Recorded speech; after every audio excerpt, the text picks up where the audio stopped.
नमस्कार विद्यार्थी मित्रांनो, आज आपण एक प्रार्थना ऐकूया. हीच आमची प्रार्थना, हेच आमचे मागणी. हीच आमची प्रार्थना, हेच आमचे मागणी. माणसाने माणसाशी माणसारम वागणे.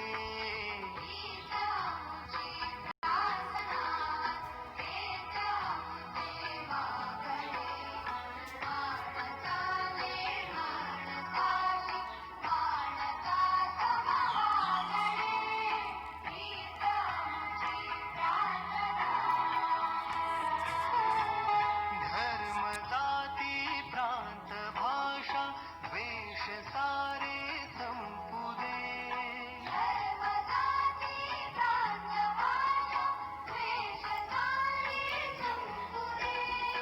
एक निष्ठा एक आशा एक रंगी रंगोली.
विद्यार्थी मित्रांनो, आपण ही प्रार्थना ऐकली. ही प्रार्थना आपल्या विषयाशी सुसंगत आहे. यामध्ये माणसाने माणसाशी सम वागणे आणि हेच आपण आता आपल्या संविधानामधून पाहत आहोत. आज आपण आपल्या पाठ्यपुस्तकातील प्रकरण 2 नागरिकशास्त्र भारताची संसद पाहणार आहोत.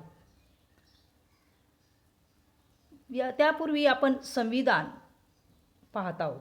संविधान म्हणजेच काय की आपली घटना, नियमावली. आणि हे संविधान तयार करण्यासाठी 2 वर्ष 11 महिने लागले. 2 वर्ष 11 महिने 18 दिवस. आणि मग महासंघर्षातून हे संविधान तयार झाले. 15 ऑगस्ट 47ला देश स्वतंत्र झाला. तेव्हा देशाचं स्वतंत्र अस्तित्व असलेच पाहिजे आणि त्यासाठी हे संविधान तयार करण्यात आले.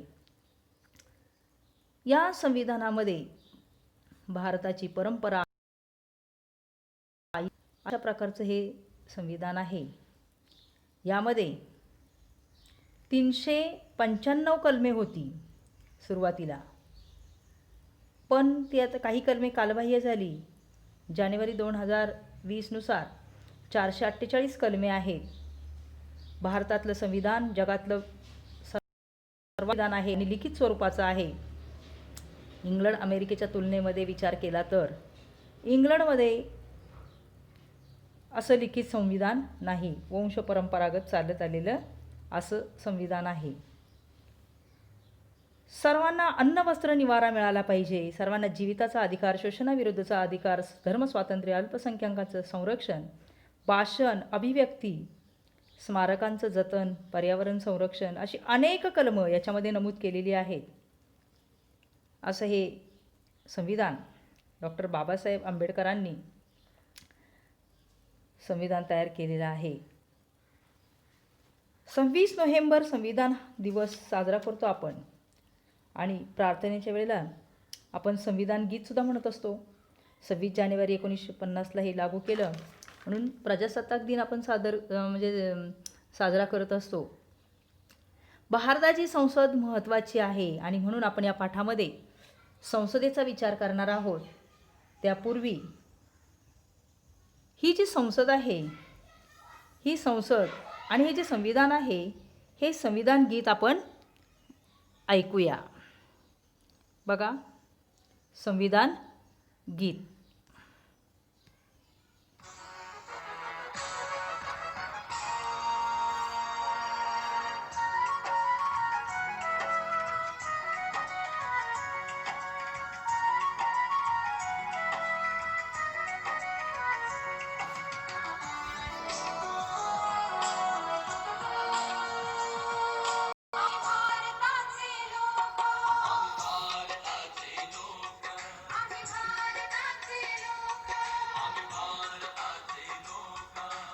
भारताचे एक सार्वभौम समाजवादी धर्मनिरपेक्ष लोकशाही गणराज्य घडवण्याचा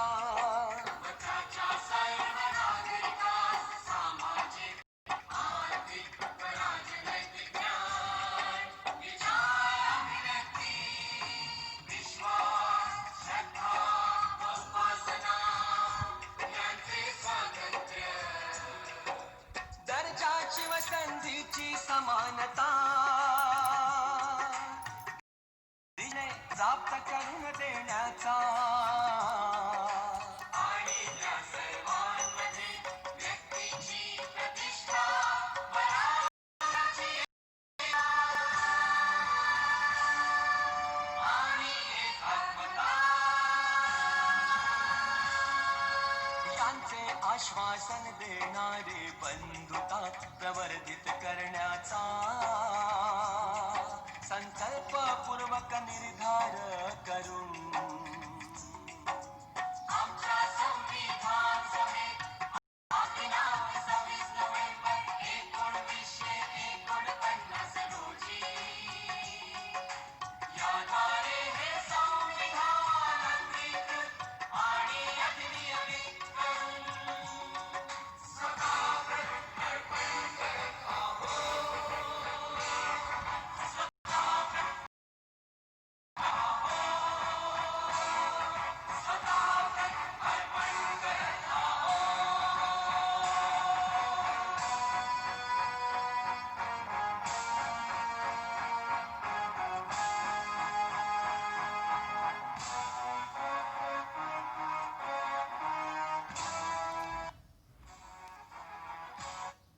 बघा विद्यार्थी मित्रांनो, हे संविधान आपण गीत ऐकलं. भारताची निर्मिती संविधानाने केलेली आहे. राष्ट्रीय पातळीवरील म्हणजेच केंद्रीय शासन यंत्रणेच्या कायदेमंडळाला संसद असं म्हणतात आणि म्हणून आता आपण या पाठामध्ये संसदेचा विचार करत आहोत. यामध्ये कायदेमंडळाला संसद म्हटलेलं आहे. मग या संसदेमध्ये राष्ट्रपती, त्यानंतर लोकसभा, राज्यसभा यांचा समावेश होतो. तत्पूर्वी या विषयाची किंवा हा जो विषय आहे नागरिकशास्त्र, याचे गाभा घटक, जीवन कौशल्य आणि राष्ट्रीय मूल्य यांचा अभ्यास करत आहोत. आता यामध्ये हा जो आपला विषय आहे नागरिकशास्त्र, याच्यामध्ये आपण गाभा घटक पाहिले तर स्वातंत्र्य चळवळीचा इतिहास, संविधानिक जबाबदाऱ्या, राष्ट्रीय अस्मिता जोपासणे, सामायिक सांस्कृतिक वारसा, समता, लोकशाही, धर्मनिरपेक्षता, स्त्री पुरुष समानता या सगळ्याचा विचार केलेला आहे. सामाजिक अडसर यांचं निर्मूलन केलेलं आहे. महिला अन्य दुर्बल घटकांचं सक्षमीकरण केलेलं आहे. पर्यावरण संरक्षण, बुद्धी, भावना यांचं समन्वय केलेला आहे. त्यानंतर जीवन कौशल्याचा विचार केला तर स्वची जाणीव, समानानुभूती, निर्णय क्षमता, परिणामकारकता, संप्रेषण, तसंच सर्जनशील विचार किंवा आणखी राष्ट्रीय मूल्याचा जर विचार केला तर संवेदनशीलता, वक्तशीरपणा, श्रमप्रतिष्ठा, राष्ट्रभक्ती, राष्ट्रीय एकात्मता अशी ही सर्व मूल्य आहेत. ही मूल्य आपण प्रामाणिकपणाने जोपासली पाहिजे. तसंच आता विचार करतो आपण संसदेचा. संसदेच्याच कायदेमंडळाला म्हणजे की शासन यंत्रणेच्या कायदेमंडळाला संसद म्हणतात. या संसदेमध्ये राष्ट्रपती, त्यानंतर लोकसभा, राज्यसभा ही संसदेची 2 सभागृह आहेत, यांचा समावेश होतो. भारताच्या संसदेचे एक अविभाज्य घटक असतात, परंतु त्यांना संसदेच्या सभागृहामध्ये विचारविनिमयामध्ये भाग घेता येत नाही. संसदेची 2 सभागृह आहेत, त्या 2 सभागृहांना एक लोकसभा आणि राज्यसभा असं म्हटलं जातं. विद्यार्थी मित्रांनो, आता या ठिकाणी लोकसभा आणि राज्यसभा पाहण्यापूर्वी शोधा पाहू हा जो रकाना दिलेला आहे त्यामध्ये घटक राज्यांना त्यांच्या लोकसंख्येच्या प्रमाणामध्ये जागा मिळतात. निवडणुकीसाठी प्रत्येक राज्याचे भौगोलिक मतदारसंघ केलेले आहेत. मतदारसंघाची लोकसंख्या साधारणतः सारखी असते. विविध घटक राज्यांना लोकसभेत किती जागा आहेत हे आपल्याला इंटरनेटच्या माध्यमातून शोधायचं आहे. आता या ठिकाणी उदाहरणार्थ महाराष्ट्र दिलेला आहे. महाराष्ट्राला 48 जागा आहेत. महाराष्ट्राची जर लोकसंख्येचा विचार केला आपण तर 11,24,00,000 एवढी आहे आणि त्या प्रमाणात ह्या 48 लोकसभेच्या जागा आहेत. मग गुजरातला किती आहेत? मध्य प्रदेश, उत्तर प्रदेश, गोवा. गुजरातला 26, मध्य प्रदेश 29, उत्तर प्रदेशात 80 जागा आहेत आणि तिथली लोकसंख्या किती? 20,40,00,000 म्हणजे अशा पद्धतीनं लोकसंख्येच्या प्रमाणात या जागा आहेत. आपण हे इंटरनेटच्या माध्यमातून शोधू शकता. आता या ठिकाणी आपण लोकसभा आणि राज्यसभा यांचा फरक पाहूया. साधारणपणे संरचना दोन्हीकडे मुद्दे सारखेच असणार आहे. संरचना म्हणजे की साधारणपणे लोकसभेची सदस्य संख्या 552 आहे. त्यामध्ये घटक राज्याचे 530, संघराज्याचे 20, अँग्लो इंडियन समाजाला 2. आता वर्तमानात जर विचार केला तर 545 एवढ्या लोकसभेच्या जागा आहेत. मग हे सदस्य कशा पद्धतीनं निवडून येतात? तर प्रत्यक्ष जनतेकडून निवडून येतात. भौगोलिक मतदारसंघ केलेले असतात आणि हे भौगोलिक मतदारसंघानुसार प्रत्यक्ष जनतेकडून हे लोकसभेचे सदस्य निवडून येतात. आता अँग्लो इंडियनचा अर्थ म्हणजे काय की जे आंग्ल भारतीय आहेत किंवा जे युरोपियन आहेत किंवा ज्यांचा पिता युरोपियन आहे अशांना अँग्लो इंडियन असं बोललं जातं. आता सभासदाची पात्रता किती असावी? तर निवडणूक लढवणारी, लोकसभेची निवडणूक लढवणारी जी सदस्य व्यक्ती आहे ही भारताची नागरिक असली पाहिजे. तिचं वयवर्ष 25 असलं पाहिजे. त्यानंतर कार्यकाल 5 वर्षाचा असतो. पीठासन अधिकारी एक उपाध्यक्ष असतो. आता हे अध्यक्ष आणि उपाध्यक्ष कसे निवडले जातात? तर लोकसभेचे हे सदस्य निवडून आल्यानंतर ज्या पक्षाला बहुमत मिळालं जातं तो पक्ष काय करतो? सरकार स्थापन करतो आणि पहिल्याच सभेमध्ये ते लोकसभेचे अध्यक्ष निवडतात.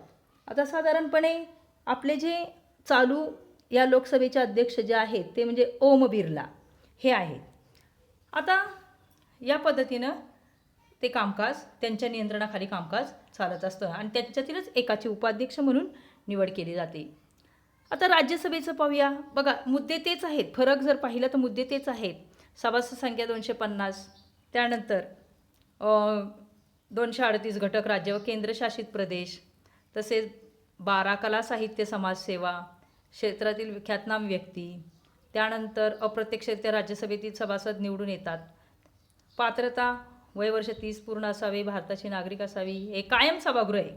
आता लोकसभेचा कार्यकाल 5 वर्षाचा आहे, परंतु राज्यसभेचा कार्यकाल असा निश्चित म्हणजे नाही आहे. तर ते कायम सभागृह आहे, ते कधीही विसर्जित होत नाही. आपण पुढच्या मुद्द्यामध्ये पाहणारच आहोत. आता सभापती आणि उपसभापती. तर बघा भारताचे उपराष्ट्रपती हे भारताचे हे राज्यसभेचे कायम म्हणजे की हे राज्यसभेचे सभापती असतात. उदाहरणार्थ म्हणजे की भारताचे उपराष्ट्रपती आता डॉक्टर व्यंकय्या नायडू आहेत.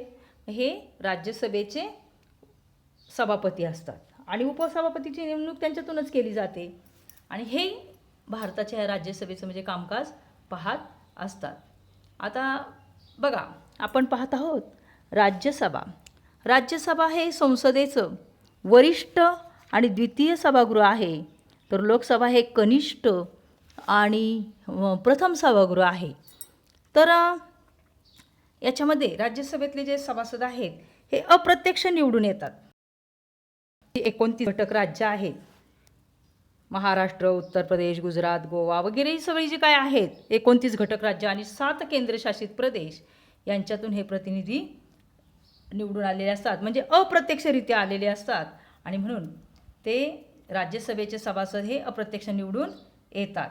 तर लोकसभेच्या निवडणुका झाल्यानंतर पहिल्या बैठकीतच लोकसभेच्या अध्यक्षांची आणि एकाची उपाध्यक्षाची नेमणूक केली जाते. अध्यक्षांच्या मार्गदर्शनाखाली लोकसभेचं कामकाज चालतं. अध्यक्षांची कामे आपण पाहूया. तर अध्यक्षांची जी कामे आहेत सभासदांच्या हक्कांची जपणूक करणे. बघा यामध्ये लोकसभेच्या अध्यक्षांना म्हणजे सदस्यांना काही विशेष अधिकार दिलेले आहेत आणि ह्या अध्यक्षांनी ते निपक्षपातीपणे कामकाज चालवायचं असतं. तर या सभासदांच्या विशेषाधिकारांची हक्काची जपणूक करणे, सभागृहाचं कामकाज सुरळीत चालवणे, सभागृहाची प्रतिष्ठा राखणे, कामकाजविषयक नियमांचा अर्थ लावून ते चालवणे अशी कामे अध्यक्षांना करावी लागतात. तसं भारताचे उपराष्ट्रपती बघा आता राज्यसभेचं भारताचे उपराष्ट्रपती राज्यसभेचे पदसद्ध सभापती असतात हे आत्ताच सांगितलं. तर त्यानुसार सभापतींच्या नियंत्रणाखाली राज्यसभेचं कामकाज चालतं. सभापतींची कामे पण अशीच आहेत बघा. सभागृहामध्ये शिस्त राखणे, चर्चा घडवून आणणे, सदस्यांना बोलण्याची संधी देणे अशी कार्य त्यांना करावी लागतात. तर आता आपण ही राज्यसभा कधीही विसर्जित होत नाही. राज्यसभाचे सदस्य यांचा कार्यकाल 6 वर्षाचा असतो आणि दर 2 वर्षांनी ज्यांची 6 वर्ष कार्यकाल पूर्ण झालेले आहे असे 1/3 सदस्य निवृत्त होतात व त्यांच्या तेवढ्याच जागा पुन्हा भरल्या जातात आणि म्हणून राज्यसभा हे संसदेचं कायम सभागृह आहे किंवा राज्यसभेचं कधीही विसर्जन होत नाही असं म्हटलं जातं. विद्यार्थी मित्रांनो, आता आपण संसदेची कार्ये पाहूया. बघा संसदेची कार्य. आता भारतीय संसदेच्या लोकसभा आणि राज्यसभा या दोन्ही सभागृहाविषयी जाणून घेतल्यानंतर त्याच्या कार्याचा आता आपण आढावा घेऊया. प्रथम पहिलं कार्य जे आहे ते म्हणजे कायद्याची निर्मिती करणे. लोकांचं हित आणि कल्याण व्हावं म्हणून संविधानातील उद्दिष्टांना प्रत्यक्षात आणता यावं म्हणून संसदेला अनेक नव्या कायद्यांची निर्मिती करावी लागते. तसेच कालबाह्य झालेले कायदे रद्द करावे लागतात. काही कायद्यात योग्य बदल करावे लागतात. कायद्याच्या निर्मितीची प्रक्रिया संविधानाने स्पष्ट केलेली आहे आणि ही संसदेची प्राथमिक आणि मुख्य जबाबदारी संसद पार पाडत असते. आता बघा उदाहरणार्थ कालबाह्य झालेले कायदे. ब्रिटिशांच्या काळामध्ये संस्थानिकांना तणखे द्यावे लागत असत, परंतु आता संस्थानं अस्तित्वातच नाहीत त्यामुळं त्यामध्ये बदल केलेला आहे. त्यानंतर आत्ताच्या काळात जर आपण पाहिलं तर काश्मीरमधलं 370 कलम हटवलं आणि 35A कलम हटवलं. म्हणजे जे कायदे कालबाह्य झालेले आहेत हे कालबाह्य झालेले कायदे दूर केले जातात. तसं आताच्या काळामध्ये उपयोगी पडणारं राईट टू एज्युकेशन अशा प्रकारचे कायदे केलेले आहेत. त्याचबरोबर मंत्रिमंडळावरती नियंत्रण ठेवण्याचा अधिकारसुद्धा म्हणजे कायदा करण्याचा संसदेचा एक कार्य आहे. त्यामध्ये प्रधानमंत्री त्यांचे मंत्रिमंडळ संसदेतूनच निर्माण होतं. संसदेच्या त्यांच्या नियंत्रण असतं. नियंत्रणाचे विविध मार्ग संसदेला उपलब्ध असतात. संसदेला डावलून मंत्रिमंडळ कारभार करणार नाही हे पाहण्याची जबाबदारी संसदेवर असते. त्यानंतर पुढचं जे कार्य आहे संसदेचं ते म्हणजे संविधान दुरुस्ती. आता संविधान दुरुस्ती हे महत्त्वाचं कार्य आहे. संविधानात दुरुस्त करायची असेल तर भारताच्या संविधानाच्या दुरुस्तीच्या काही तरतुदी आहेत बघा. भारतातल्या संविधानातील काही तरतुदी संसदेच्या साध्या बहुमतानं बदलल्या जातात. साध्या म्हणजे 50% बहुमत किंवा 51%. तर काही तरतुदींना मात्र संसदेच्या विशेष बहुमताची म्हणजे 2/3 बहुमताची गरज असते. तर काही तरतुदींचं बदल करण्यासाठी बहुमत अधिक निम्म्यापेक्षा अधिक घटक राज्यांच्या मान्यतेने त्या बदलल्या जातात. जे अशा प्रकारे हे संसदेच्या म्हणजे संविधान दुरुस्तीचं महत्त्वाचं कार्य संसद करत असते. त्यानंतर संसद कायदे कसे करते, तर संसदेला कायदा करण्याचा अधिकार देण्यात आलेला आहे. कायदा तयार करण्यासाठी एक विशिष्ट पद्धत असते, त्या पद्धतीला कायदा निर्मितीची प्रक्रिया म्हणतात. आता संसदेत सभागृहामध्ये सादर होणारी दोन प्रकारची विधेयकं आहेत. त्यामध्ये एक अर्थविधेयक आणि दुसरं सर्वसाधारण विधेयक. आता साधारणपणे कायद्याचा कच्चा मसुदा प्रथम तयार केला जातो. या कच्च्या मसुद्याला किंवा त्याच्या आराखड्याला कायद्याचा प्रस्ताव किंवा विधेयक म्हटलं जातं. आणि ही 2 प्रकारची असतात. अर्थविधेयक म्हणजे पैशा स्वरूपाचं विधेयक आणि सर्वसाधारण विधेयक म्हणजे पर्यटनासंबंधी किंवा इतर काही असतील वाहतूक वगैरे या संबंधीची काही विधेयक असतील तर ती विधेयकं. अशा पद्धतीनं हे कायदे करण्याची प्रक्रिया आपण आता पाहणार आहोत. म्हणजे विधेयकाचं कायद्यात रूपांतर कसं होतं हे आपण आता पाहूया. विद्यार्थी मित्रांनो, विधेयकाचं कायद्यात रूपांतर होण्यासाठी त्या विधेयकाला म्हणजे त्या कच्च्या मसुद्याला पुढील प्रक्रियेतून जावं लागतं. त्यामध्ये पहिले वाचन त्या संबंधित ज्या पद्धतीचं ते विधेयक आहे त्या खात्याचा मंत्री किंवा सदस्य ते विधेयक सादर करतो, त्याचे थोडक्यात स्वरूप सांगतो आणि विधेयकाचं त्याला पहिलं वाचन म्हणतात. त्यानंतर दुसरं वाचन. दुसऱ्या वाचनाचे 2 टप्पे असतात. पहिल्या टप्प्यात विधेयकातील उद्दिष्टांवर चर्चा होते. सभागृहातील सदस्य विधेयकाबद्दल आपले मत व्यक्त करतात.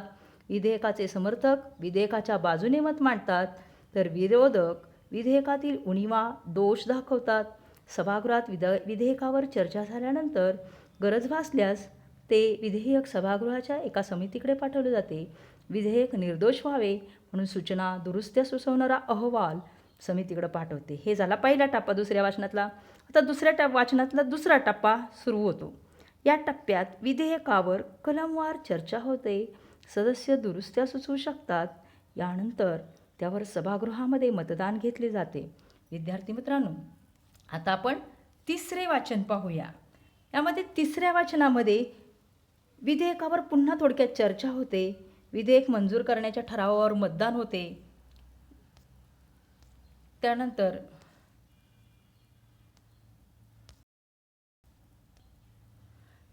ठरावावर चर्चा होते. विधेयकास आवश्यक बहुमताची मंजुरी मिळाली तर सभागृहानं विधेयक संमत केलं असं मानलं जातं.